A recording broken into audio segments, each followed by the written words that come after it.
మొట్టమొదటి సువిశాల ఆంధ్ర సామ్రాజ్య నిర్మాతలు శాతవాహనులు. ప్రస్తుతం అమరావతిగా పిలువబడుతున్న ధాన్య కటకం రాజధానిగా వీరి పరిపాలన కొనసాగింది. శాతవాహన చక్రవర్తుల్లో గొప్పవాడు శాతకర్ణి. ఈయన తన తల్లి పేరును తన పేరులో చేర్చి గౌతమిపుత్ర శాతకర్ణి అయ్యాడు.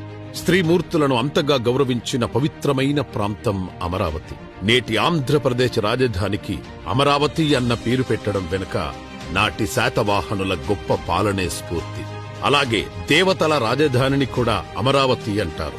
అంటే రాష్ట్రం స్వర్గాన్ని తలపించేలా సిరి సంపదలతో విలసిల్లాలని, ప్రజలందరూ సకల సౌభాగ్యాలతో ఆరోగ్య ఆనందాలతో దీర్ఘాయుష్కులై వర్ధిల్లాలని ఆకాంక్షిస్తూ ఏపీ రాజధాని అమరావతి అన్న పేరును పెట్టారు చంద్రబాబు గారు. ఒక పౌరాణికంగా చూసిన, ఆధ్యాత్మికంగా చూసిన నూతన రాజధాని అమరావతి అనే పేరు పెడితే క్యారెక్టర్ పిక్చర్లో ఉంది, అందుకని పేరు పెట్టాం.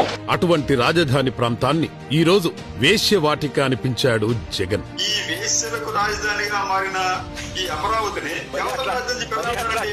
ఇప్పుడే కాదు, గతంలో శ్మశానం అనిపించాడు. రాజధాని చూసి ఈ శ్మశానం చూసి ఆడడానిక ఇక్కడ చాలా రకాల పశువులు, కుక్కలు, దున్నపోతులు, గేదెలు, గొర్రెలు, మేకలు ఇవన్నీ కూడా తిరుగుతూ ఉంటాయి. మీరు చూస్తూ ఉంటారు. ఇవన్నీ చూస్తే ఎప్పటినుంచో రాజధాని అమరావతి పట్ల జగన్ ద్వేషంతో నిరంతరం విషం చిమ్ముతూనే ఉన్నాడు.